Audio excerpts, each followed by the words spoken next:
6 ways to get your team to respect you immediately. Busy executives, team leaders, let's go, let's dive right in because we don't have any time to waste. Tip number 1 is to complete your thoughts. Right, let's face it, when you are in meetings, right, there will be other executives there, C-level, C-suite level managers, VP level managers, and even senior managers. And oftentimes the discussions at meetings can get very fast-paced, or can get kind of opinionated, or they can have a lot of the senior managers asserting their opinions.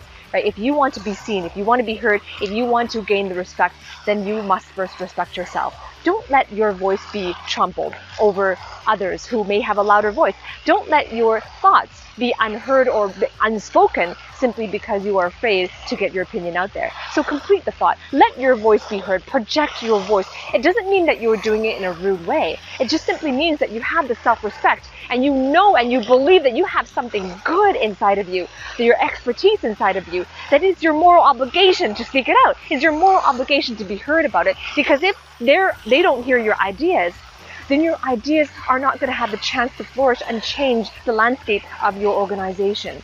So project your voice and complete your thought. Don't let people interrupt you, right? And it doesn't mean to do it in a rude way. It doesn't mean that you have to be rude or manipulative or attention seeking, but you are doing it in a way that you believe so much in what you do that you want to make a difference. And this is your opportunity to add the most value that you can. And the way to do that is, first of all, by letting your voice be heard. Number 2 is to compliment others with sincerity. Right? This shows that you are fair, that you are honest, and that you are secure, that you believe in yourself. Because confidence, when you exude confidence, people will see you the way you see yourself. So when you compliment other people, it means that you recognize that there could be another side of the argument, but you're secure within yourself that it's okay that another person could be good at what they do. It does not subtract from you. Right? So one of the most challenging things about leading without authority is to be able to garner people's respect. Because getting people's respect from the get-go is going to be an important foundational piece to receive the buy-in for your ideas, and also for you to be able to have the attention that is necessary for you to take your career to the next level. Right? So when you compliment other people, it shows that you are fair, you're honest, and when you compliment other people, it also shows that you are secure enough in yourself to be able to elevate another person. Right? That you can be in a team environment and you can respect other people's skill sets because they all add value to the team. And as team members, we all have different skills. We all have different gifts and talents. But it doesn't mean that yours is less important. So when you are complimenting, you're not coming from the place of, oh, I wish I had that. When you're complimenting, you're coming from a place of sincerity, but also recognizing that this is a teamwork. Right? This is a department, this is an organization, and we all have something to bring. So compliment someone else, and it shows that you are a leader that exemplifies elevating someone else. Because whenever you elevate someone else, all of a sudden now they have respect towards you. Number 3 is to create an armor of protection with your posture.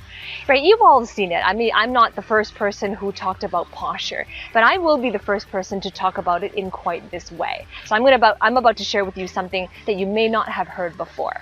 And here's what I'll say about posture.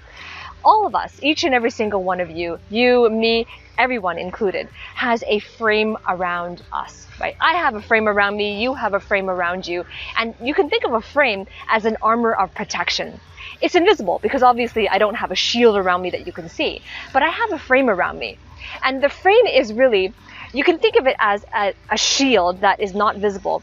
And if my frame is big, that means that the circumference of protection around me is larger. Right? So when I am in a room, when I'm in a room of 10 people, versus if I'm in a room of 1,000 people, then when I'm in a room of 10 people, my frame has to encompass my audience in the room. However, if I'm on a stage and there's 1,000 people on the stage, then my frame must be big enough to encompass everybody in that room, so it must be bigger. The frame is an armor of protection for you, but it is also an armor of protection for the people that you are speaking with, because your audience is there wanting protection. Isn't that interesting? They want security, they want certainty. In some degree, that is protection.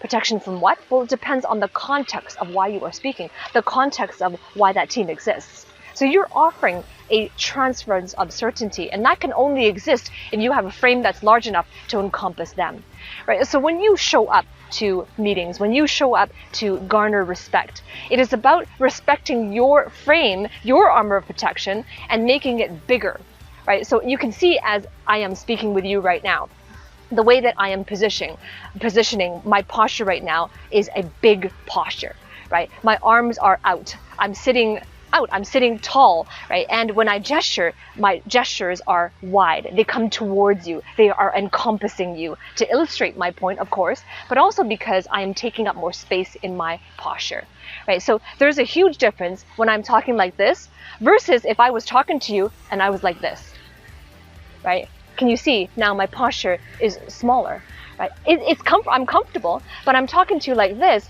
right? The confidence, the frame is not possible to encompass you. The frame cannot protect you, right? The frame is a lot smaller. It is shrinking. And so therefore, subconsciously, when people listen to me and I'm smaller in my posture, it kind of means that I'm not really sure about what I have to say. I'm not really sure that I can convey my thoughts to you and transfer confidence to you, right? It kind of feels that way when I have this sort of posture, right? However, when I'm open, when I am taking up more space, when I understand for myself that my frame is all encompassing, it transfers certainty and it also emits a certain level of authority. So if you want to garner respect, then it is about creating that shield, that armor of protection, and doing so with confidence from within. Number 4 is to control your time with boundaries. You see, you got to respect your own time. When you respect your time, then people will respect your time as well.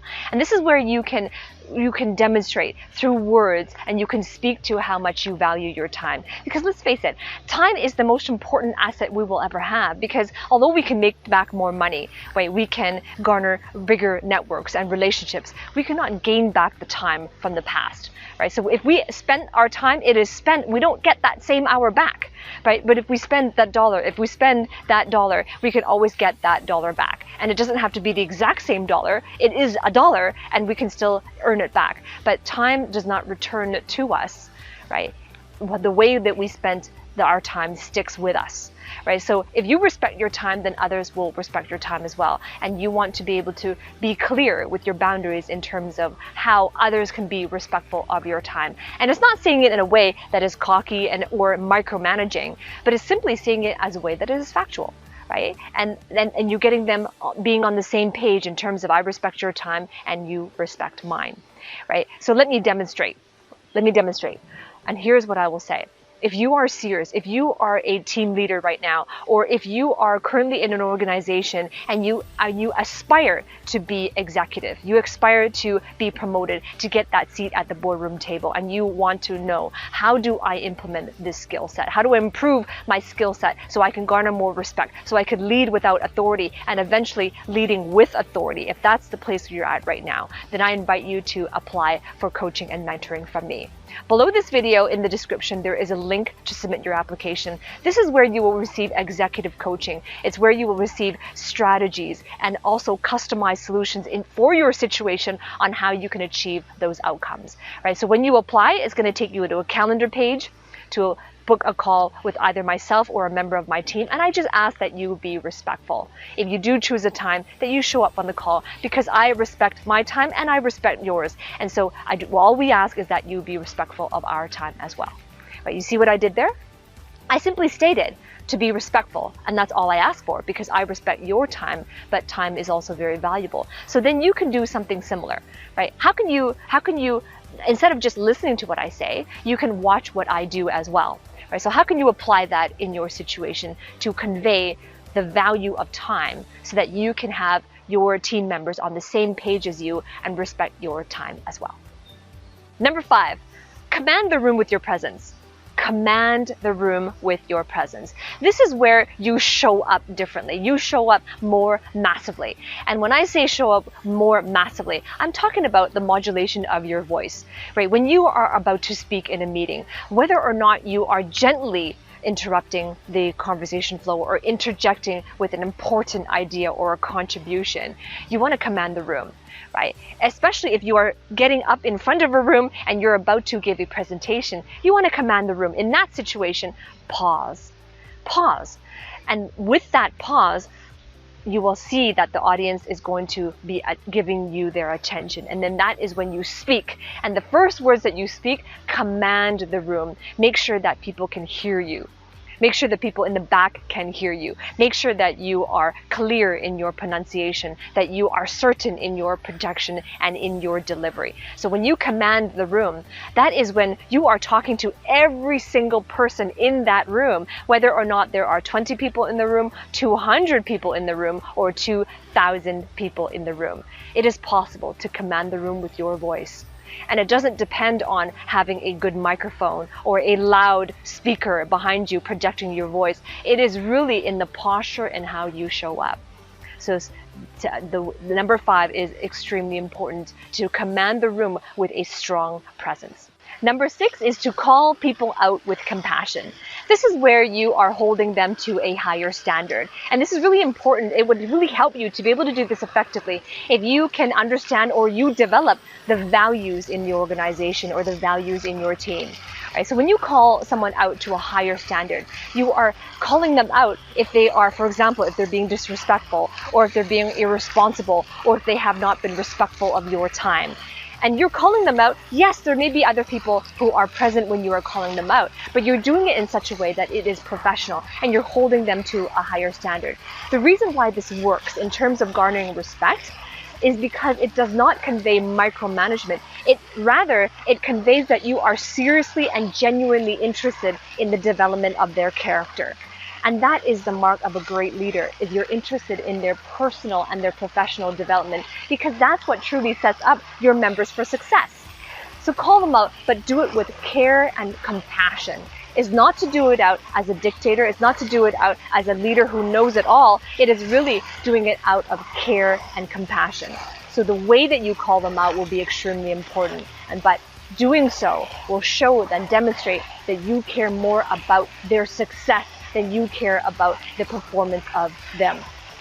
So number 6, to call them out with care and compassion. This is a bonus. I just thought of it as I was talking about tip number 6. So I have a bonus point for you. But before I go there, I will also invite you to subscribe and like this video, especially if I'm talking to you and you are resonating with what I am saying. Then I invite you to give me a thumbs up, and remember to subscribe to my channel as well. Ring that bell so you receive notification each time I talk about executive coaching topics like this, or topics on communication, career development, and also personal skills.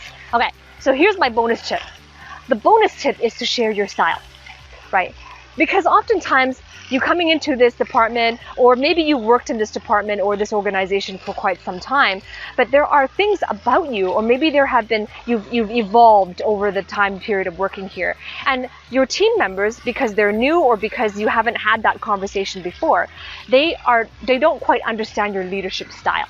Or maybe they don't quite know the things that are important to you as a leader or as an unofficial leader in this department or on the team. So what you can do is you can create a document.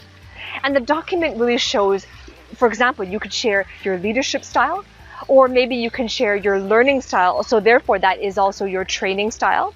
Or maybe you can share what your values are moving forward, what's important to you and why those things are important to you. So when you share this document will create and educate the expectations of your team so that they know what they're going to expect. But at the same time, it will also create a cohesion, a union in terms of what is the operating standards. Right? What are the expectations for how people are going to operate and work well together?